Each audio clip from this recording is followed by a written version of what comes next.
Dad passed away last year, and we had to move Mom to an assisted living home for care due to her physical impairments.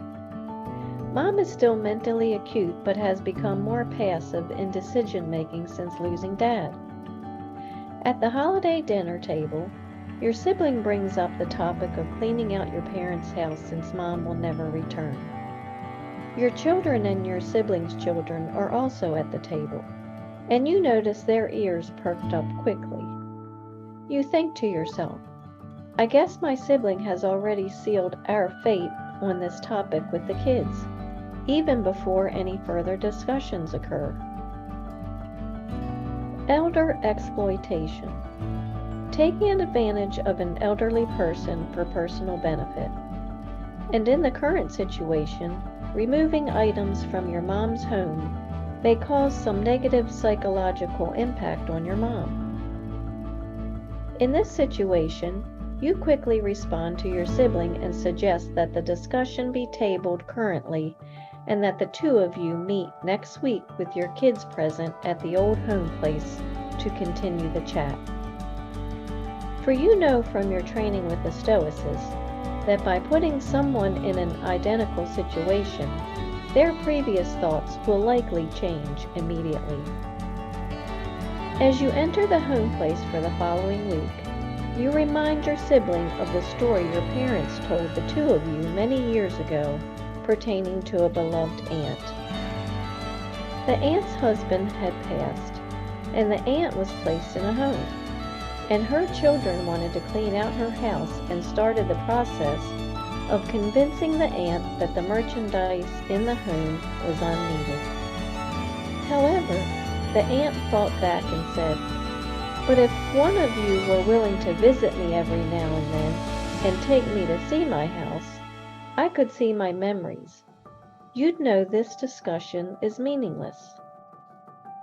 After telling this story to you and your sibling, your parents asked that the two of you, their children, would never do this to them. For just as you and your sibling went away to college and then married, followed by moving to another city, your parents always kept your rooms and stuff just the way it was when you first left, as if you and your sibling requested. And in return, your parents asked you and your sibling to do the same for them in their old age. So, as you end your story, you had intentionally led everyone into your sibling's room, and you begin taking your sibling's personal pictures off the wall, and while handing the pictures to your sibling's children, your sibling comments, I don't know where I'm going to put all this stuff. You respond, I suggest the same place where we'll be placing all of Mom's memories before she passes away, the garbage can or flea market.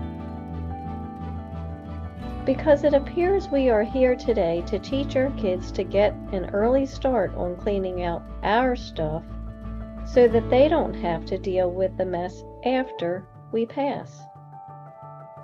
Your sibling gasps and says, but I want my stuff until I die. You respond, and so does Mom. Your sibling then put his pictures back on the wall, and everyone left the house. It was the shortest visit to the old home place you could ever remember. Now, using my Stoic storytelling method, my siblings want to clean out our parents' home, but one parent is still living. Would you get involved? For one must indulge genuine emotions. Sometimes, even in spite of weighty reasons, the breath of life must be called back and kept at our very lips, even at the price of great suffering, for the sake of those whom we hold dear. Seneca. There is a time for everything, and a season for every activity under the heavens, a time to keep and a time to throw away. Book of Ecclesiastes. My involvement is to share some wisdom for my siblings to consider. I realize that this act toward a parent without considering all circumstances can easily be driven by an inconsiderate, selfish motive of the doer. The character trait that I improved was honoring my parent by considering their emotional health as their time on earth approaches an end. Thank you for sharing your mind with me.